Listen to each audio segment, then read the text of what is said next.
Muy buenos días, tengan todos ustedes. La Sociedad Mexicana en Anestesiología, en Ginecología y Obstetricia les da la más cordial bienvenida a su 14º curso de actualización y 4º curso internacional en Anestesiología y Ginecología y Obstetricia.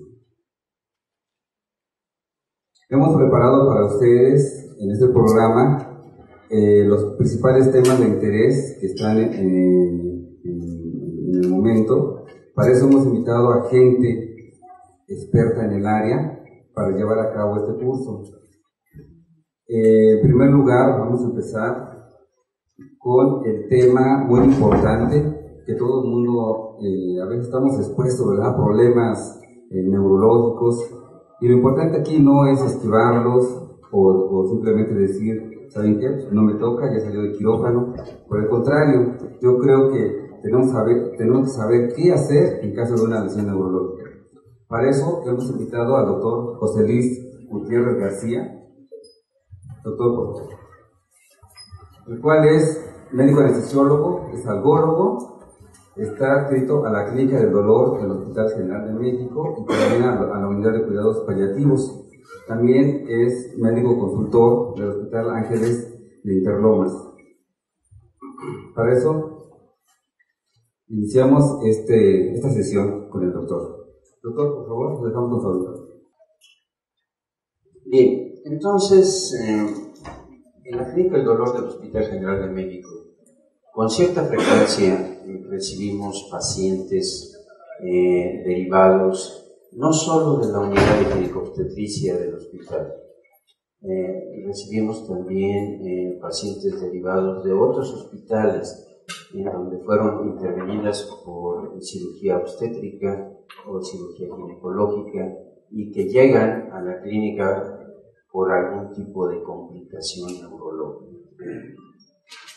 Bien, ¿cuándo nacieron las complicaciones neurológicas en la anestesia neuroaxial?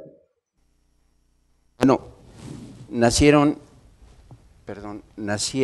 el 16 de agosto de 1898 y nacieron mediante el implemento que hicieron Beer y Hildebrandt. Ellos se puede considerar que son los padres de la anestesia neuroaxial. Ellos se aplicaron mutuamente anestesias raquídeas con cocaína, que era el medicamento, la sustancia que empleaban, ambos porque se aplicaron mutuamente el procedimiento, ambos desarrollaron la cefalea pospunción. Obviamente que no contaban con las agujas y la técnica que en la actualidad ustedes tienen, pero a pesar de eso, estarán ustedes de acuerdo conmigo en que la complicación como tal no se ha erradicado por completo. Bien, ¿qué es esto del dolor neuropático? Para hacer un breve panorama de este problema, permítanme presentarles una clasificación muy utilizada en el tratamiento del dolor y que se refiere a la clasificación del dolor en función del origen, de la duración y de la intensidad. En cuanto al origen, el tema de la plática, el dolor neuropático, precisamente se localiza en esta clasificación, y muchas veces este dolor neuropático puede ser de presentación aguda o bien hacerse crónico con mucha facilidad. Voy a presentarles un caso clínico, uno de tantos, uno de muchos que podemos recibir o que ustedes pueden atender en los respectivos hospitales donde laboran. Se trata de una primigesta de 28 años en trabajo de parto. Se programa para una analgesia obstétrica mediante un bloqueo peridural con un sitio de punción a nivel L2 y L3 y una hoja TOI 17. En el momento del procedimiento, la paciente presenta una parestesia en miembro inferior izquierdo. Aún así, se procede a la introducción del catéter cefálico y se administra bupivacaína al 0.5% más lidocaína al 1%. 15 minutos después presenta dolor y bloqueo motor en el miembro pélvico izquierdo. De esta forma continúa, es decir, con dolor y bloqueo durante el parto. 60 minutos después, refiere dolor ardoroso y paroxismos de descarga eléctrica en miembro inferior izquierdo, calificados con un EVA de 10. A esto se asocia pesantez y disminución de la fuerza en pierna izquierda y dorsiflexión negativa del pie. Además, se presenta también un dato clínico muy frecuente en casos de lesión neurológica, que es la alodinia, hipoestesia en pierna y pie, y los reflejos patelar disminuido y el aquileo ausente. Bien, ese es el caso clínico. Así llegó la paciente en esas circunstancias y en realidad nosotros no teníamos más datos de si había sido una punción traumática, si había sido un bloqueo difícil y se habían hecho múltiples intentos. Eso no lo sabíamos, solo sabíamos lo que les acabo de presentar. Bien, ¿qué es el dolor neuropático? Bien, el dolor neuropático es aquel síntoma de características variadas que se desencadena por una lesión o disfunción primaria del sistema nervioso periférico o del sistema nervioso central. Así podemos definir concreta y brevemente el concepto de dolor neuropático. Bien, a continuación vamos a ver una serie de estadísticas reportadas en diferentes revistas. Por ejemplo, esta reportada en la revista Anestesia y Analgesia en el 2007, que habla sobre las complicaciones de la anestesia neuroaxial, y ellos la encuentran en una incidencia del 0.04%. Casualmente y paradójicamente, para nosotros pudiera ser considerado que el procedimiento o complicaciones por dolor neuropático se presenta más frecuente en todas aquellas intervenciones realizadas sobre nervios periféricos. Entonces aquí sobre nervios periféricos encontramos un 3%, mientras que a nivel de anestesia neuroaxial es un porcentaje relativamente bajo. Aquí está otra casuística, esto también realizado en anestesia y analgesia en el 2007, en donde habla de una serie de complicaciones. La más importante para el tema de la plática, pues es el déficit nervioso posterior a la aplicación de anestesia subaracnoidea.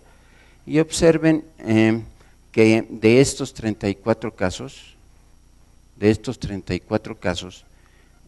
aparentemente no se relacionaban con la anestesia en 6 casos y sí se relacionaban con la anestesia en 28 casos. Otra estadística más, esta es realizada en Finlandia en 1997, reportan complicaciones para anestesia subaracnoidea de 1 por cada 17.741 procedimientos. Para bloqueos extradurales, una incidencia de 1 por cada 24.285 procedimientos y una incidencia global de 1 por cada 18.947 procedimientos. O sea, en conclusión podríamos considerar que son bajas incidencias. ¿Cuáles son las causas?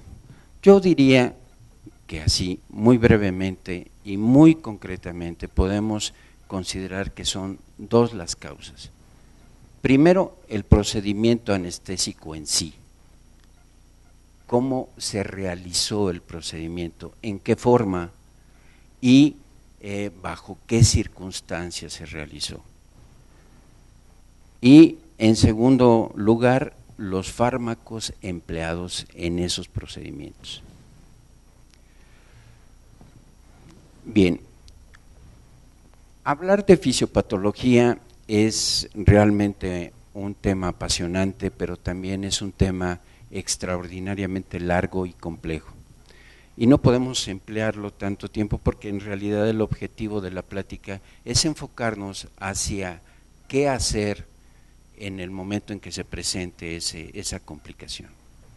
Pero sin embargo diremos que las causas por las que se presentan estos tipos de problemas son básicamente el trauma directo de la raíz nerviosa, la administración de anestésicos locales en dosis y concentraciones altas.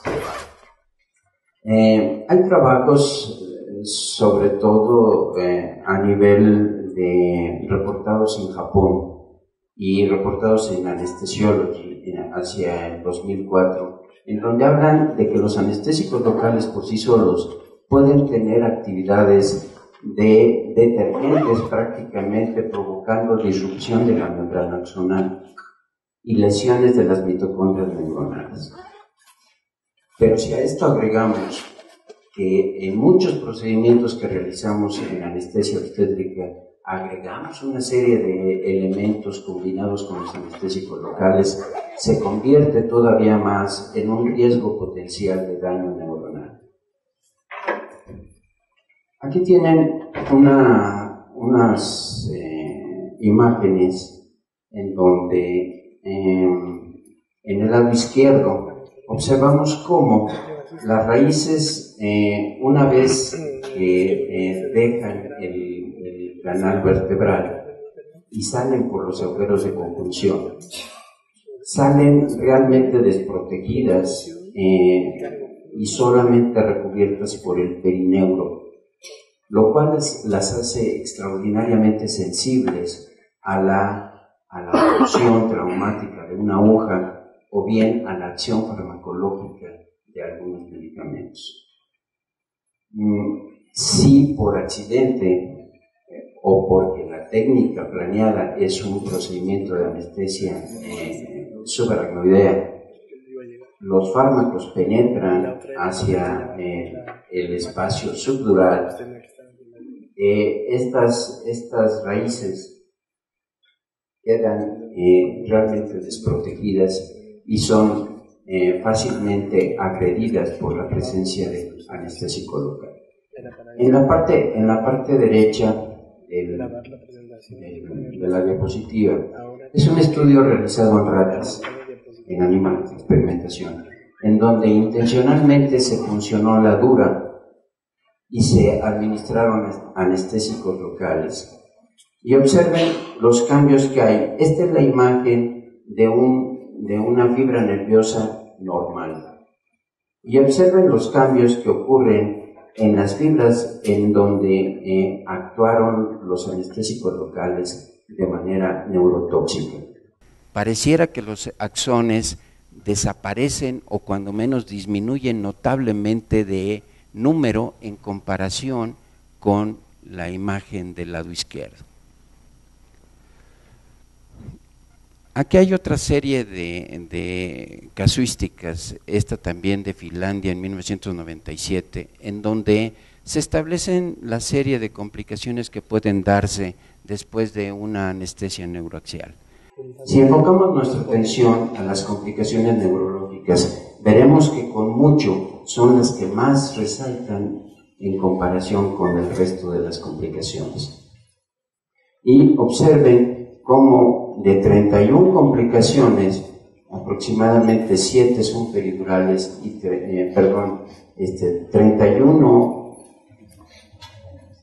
19 serían subaracnoideas y 4 a nivel peridural. Hay un estudio muy interesante por la casuística que se empleó. Bruls y colaboradores en 10 años lograron reunir la casuística de 32 estudios en Medline, y ellos lo único que buscaron es el rango de daño neuronal permanente en estos 32 estudios realizados entre 1995 y el 2005. Y encontraron que el rango de daño neuronal permanente fue para el bloqueo subaracnoideo de 0 a 4.2 por cada 10.000 casos. Para el bloqueo peridural de 0 a 7.6 por cada 10.000 casos. Estos son resultados un poquito contradictorios a los que se habían presentado previamente. Y sobre nervios periféricos, aquí sí encontramos una casuística que concuerda perfectamente con las cifras que había dado anteriormente. Se reporta una incidencia mucho mayor, 3 de cada 100 casos. Bien, ¿cuáles son las complicaciones neurológicas de la anestesia neuroaxial?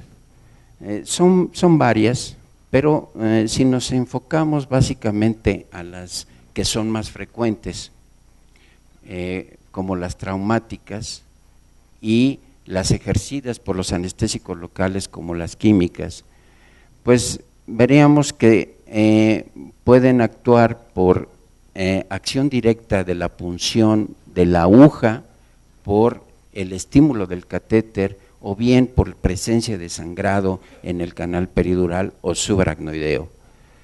Y bien, las químicas por acción de los anestésicos locales, por aditivos que se asocian a los anestésicos locales, o bien por los conservadores de estos mismos.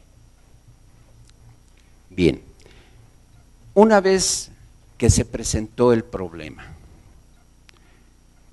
podemos considerar que tenemos dos posibilidades: que se trate de un trastorno nervioso transitorio. Hace un momento platicaba yo con el doctor Páez que afortunadamente la gran mayoría de pacientes que nos refieren a la clínica del dolor son precisamente, caen en este rubro, son trastornos nerviosos transitorios, que pueden durar semanas o incluso meses, pero afortunadamente la gran mayoría revierte completamente. Y un pequeño porcentaje en una lesión nerviosa permanente. ¿Cuáles son los síntomas? Como ustedes vieron en el caso clínico, los principales síntomas están enlistados en la diapositiva. Primero, hay dolor neuropático, es decir, un dolor de características ardorosas predominantemente, que tiene también un componente de tipo paroxístico. Los pacientes pueden sentir sensación de piquete o de calambre o de toque eléctrico. Hay una área de déficit sensorial, generalmente sobre las metámeras que fueron agredidas, ya sea por el trauma de la aguja, de la punción, o bien por la presencia de los anestésicos locales. Puede haber déficit motor, desde luego se acompaña también de sensación parestésica, sensación de adormecimiento, que puede ir desde leve hasta muy severo. Se acompaña de alodinia, como ya comentábamos desde el caso clínico, y algunos casos en donde se investiga adecuadamente encontramos datos de hiperalgesia en el mapeo metamérico que se realiza en estos pacientes. Bien, ¿qué hacemos? Una vez que ya tenemos el problema, ¿qué vamos a hacer? Bueno, lo primero que tenemos que hacer, si fuimos los anestesiólogos responsables directamente del caso a tratar, pues tenemos que enfrentar la situación definitivamente de manera directa, tanto con el paciente como con sus familiares. Muchos de los casos que ocurren de demanda ocurren precisamente porque los familiares y los pacientes argumentan que el médico que los atendió en el área de quirófano nunca más se volvió a presentar a visitarlos. Y a pesar de que el paciente refería o presentaba ya rasgos inequívocos de una complicación neurológica. Pero no se trata solamente de que el anestesiólogo enfrente por sí solo esta situación. Tenemos forzosamente que pensar que en la medicina moderna los grupos médicos tienen que trabajar unidos, y el grupo que tanto quirúrgico como anestésico que participó en el manejo de ese paciente tienen que demostrar a la paciente y a sus familiares que están realmente interesados en resolver la problemática, así se trate de una complicación relativamente entre comillas sencilla, como una cefalea pospunción o alguna otra como dolor en el sitio de la punción. Bien, ¿qué vamos a hacer? Bien, una vez que se presenta el dolor neuropático secundario a la anestesia neuroaxial, el primer paso que debemos hacer es la administración prácticamente de inmediato, cuando el paciente presenta los síntomas que ya hemos comentado, la aplicación de esteroides con analgésicos opioides débiles. Esto no debe tardar demasiado en cuanto se identifiquen los primeros problemas. De hecho, incluso como en el caso de la paciente que se presentó en el caso clínico, inmediatamente que sale del área de su parto, debió haberse iniciado un manejo, y principalmente a base de esteroides. ¿Cuáles son los esteroides que más utilizamos? Son metilprednisolona y dexametasona. De preferencia metilprednisolona a dosis de 30 miligramos por kilogramo de peso. Esto lo podemos usar en un promedio de 3 hasta 5 días y ver si la paciente mejora. Debemos continuar con el manejo y valorar la realización de procedimientos diagnósticos mediante resonancia magnética o electromiografía. Si la paciente no mejora, entonces debemos continuar con los esteroides, con los opioides débiles y agregar, en este caso, en el paso número 2, neuromoduladores. ¿Cuáles son los neuromoduladores que más utilizamos? Son los gabapentinoides, ¿sí?, y los antidepresivos tricíclicos. Ya veremos en unas diapositivas posteriores más o menos las dosis convencionales en las que los utilizamos. Los AINES los pongo entre varias interrogaciones porque definitivamente no está demostrado por medicina basada en evidencias que puedan ser útiles la utilización de este tipo de medicamentos.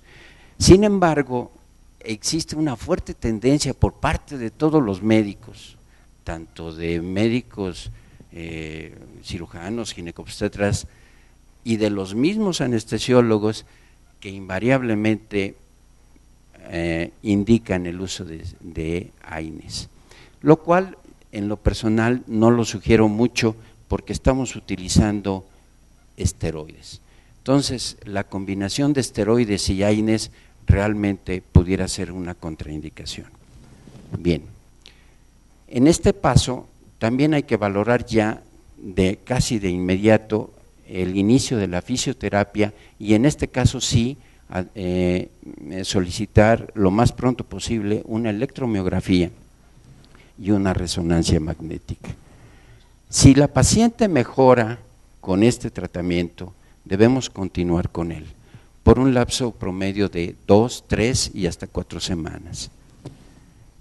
Si la paciente no mejora, la siguiente opción es los anestésicos locales mediante infusión endovenosa continua. Las dosis que habitualmente utilizamos de anestésicos locales mediante infusión endovenosa son de 3 a 5 miligramos por kilogramo por dosis. ¿Sí? Esto lo administramos mediante una infusión de un suerito fisiológico que se administra en un promedio de 2 a 3 horas.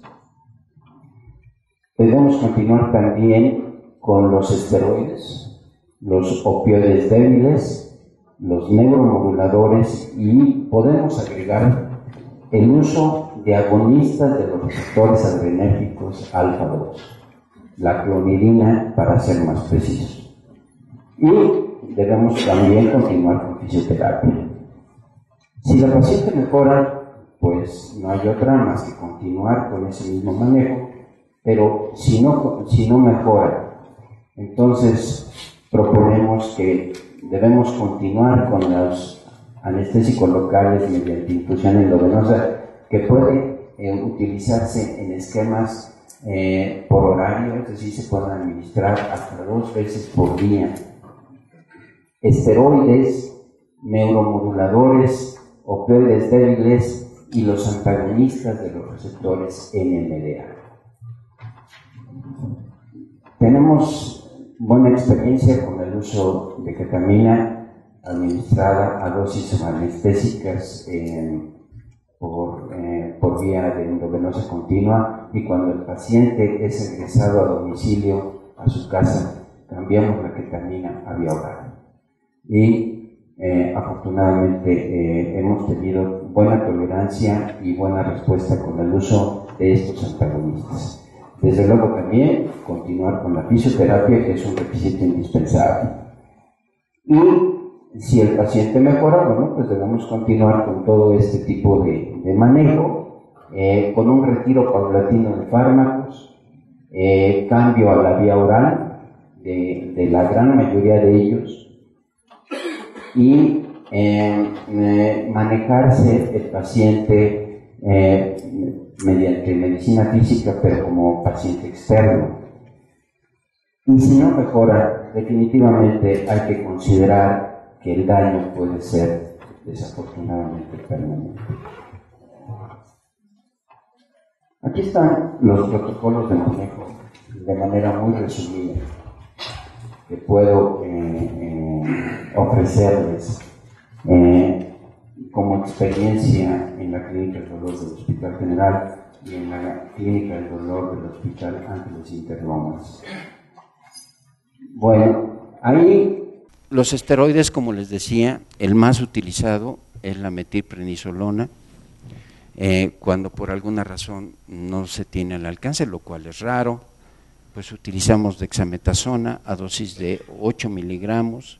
Esto se administra en un promedio de 2 horas por 5 a 8 días. Los opioides débiles, el que más utilizamos es el tramadol. Recuerden que el tramadol lo utilizamos por dos mecanismos principales que tiene el tramadol.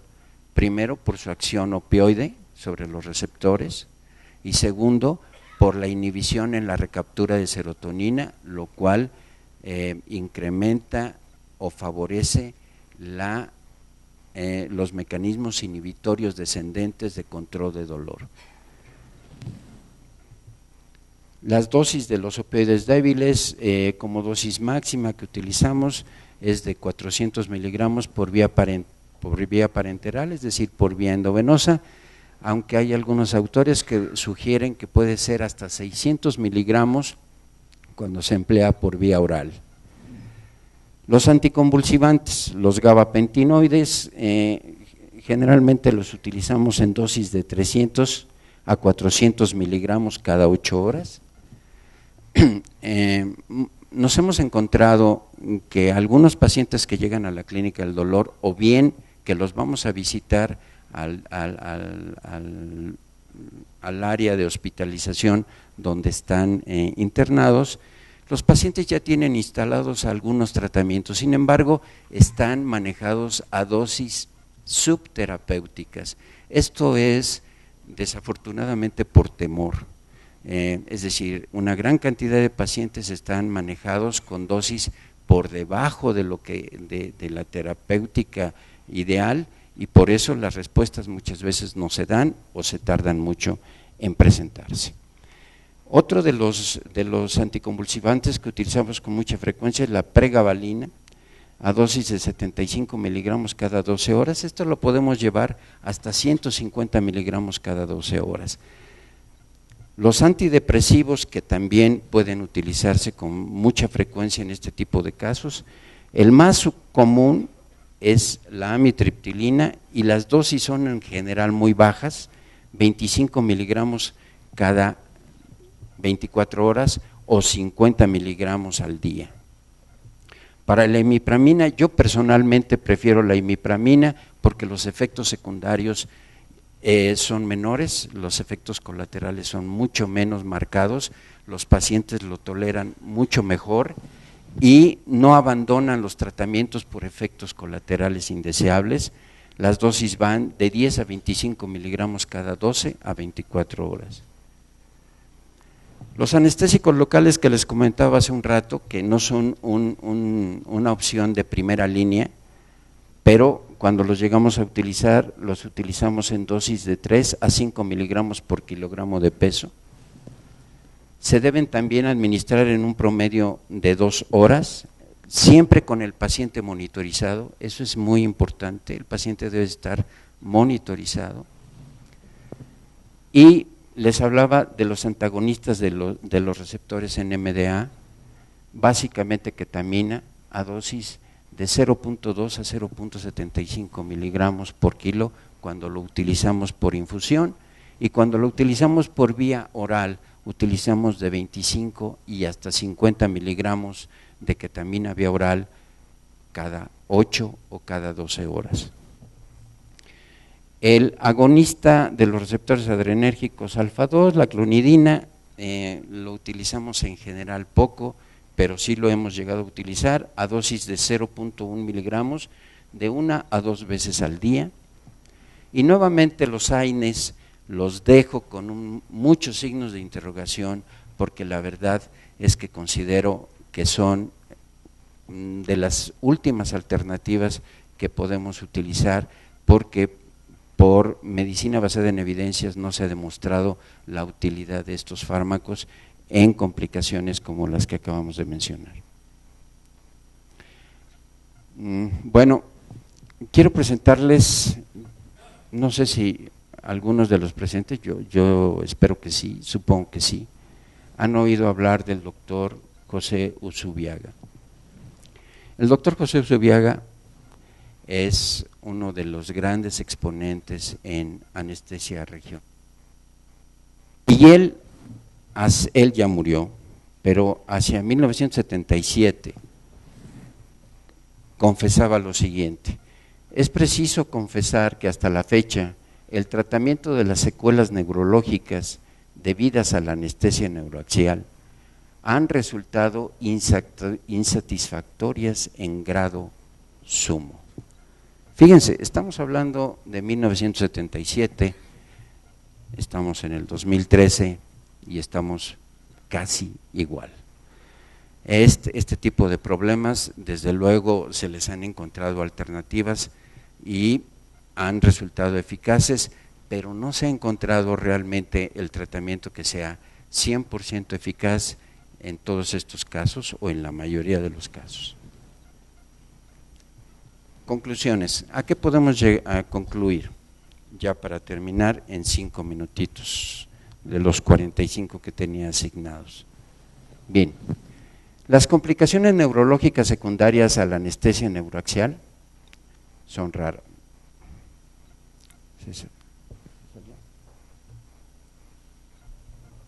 Bien, mientras arreglan este detalle técnico, las complicaciones en general, podemos concluir, de acuerdo a las estadísticas que ya vimos, es que son afortunadamente raras. Gracias. La anestesia neuroaxial continúa siendo una herramienta indispensable, por lo que no debe desalentarse su uso. Es decir, esta plática no es para que tengan miedo en realizar este tipo de procedimientos. Sí es para que lo hagan con más cuidado, porque se ha visto, para la gran mayoría de nosotros quizás, el hecho de colocar una aguja, irla avanzando poco a poco, y en el momento en que el paciente presenta una parestesia, decirle al paciente: es normal la parestesia, es normal lo que sintió, y desafortunadamente no es normal. Y el hecho de que un paciente tenga una parestesia es un dato premonitorio de que probablemente pueda tener complicaciones en el postoperatorio inmediato. Tan es así que muchos autores lo que sugieren es no cambiarse de espacio, sino administrar opioides solamente y valorar el cambio de técnica. Fíjense bien, o sea, porque yo creo que a todos nos ha pasado encontrar una parestesia o puncionar accidentalmente una dura y decir, me cambio al espacio superior o al espacio inferior, pongo el catéter o paso la dosis y se lleve a cabo el procedimiento anestésico quirúrgico. Definitivamente eso en la actualidad no se los recomiendo. Si llega a ocurrir, mejor administren solamente opioides, retiren la aguja y valoren cambio de técnica. ¿Sí? La anestesia neuroaxial ofrece aún muchas ventajas en la anestesia obstétrica. Yo no les tengo nada que decir al respecto, ustedes son expertos en el manejo de esto, saben por qué lo digo, entonces no hay necesidad de redundar mucho en esto. Hay sí que tener un estricto apego a los protocolos de manejo. Lo que les decía hace un momento, al principio de la plática, una comunicación directa con el paciente, sus familiares, acerca de los riesgos y beneficios de la técnica. Eso es bien importante, que el paciente sepa que puede haber complicaciones, que no son procedimientos inocuos, porque hay muchos pacientes que piensan o sienten o creen que los procedimientos de anestesia neuroaxial son 100% seguros, y desafortunadamente nosotros sabemos que no es así. Este dato es muy importante, la obtención del consentimiento informado, que prácticamente ya se ha generalizado en prácticamente todos los hospitales, tanto en hospitales públicos como privados. El paciente se entera y firma, y nosotros, los médicos anestesiólogos, debemos estar al pendiente de que ellos comprendan y entiendan exactamente lo que dice ese consentimiento informado. Y por último, lo que les comentaba hace un ratito, ante la presencia de una parestesia moderada o intensa durante el procedimiento, definitivamente valorar el cambio de técnica. Bien, pues por mi parte es todo. Les agradezco mucho su atención.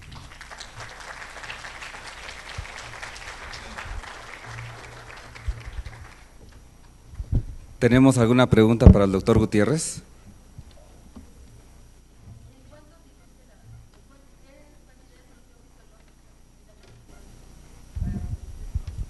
Lo hacemos en volúmenes muy pequeños, doctora. Lo hacemos en volúmenes de 200, 250 mililitros de solución fisiológica y lo administramos, le digo, en un promedio de 2 horas.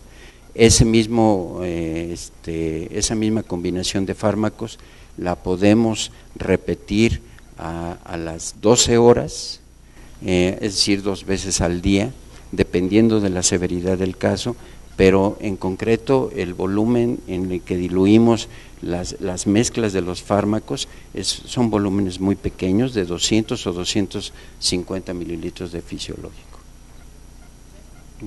¿No hay más preguntas para el doctor Gutiérrez? No. Bueno. Doctor, agradecemos su excelente ponencia.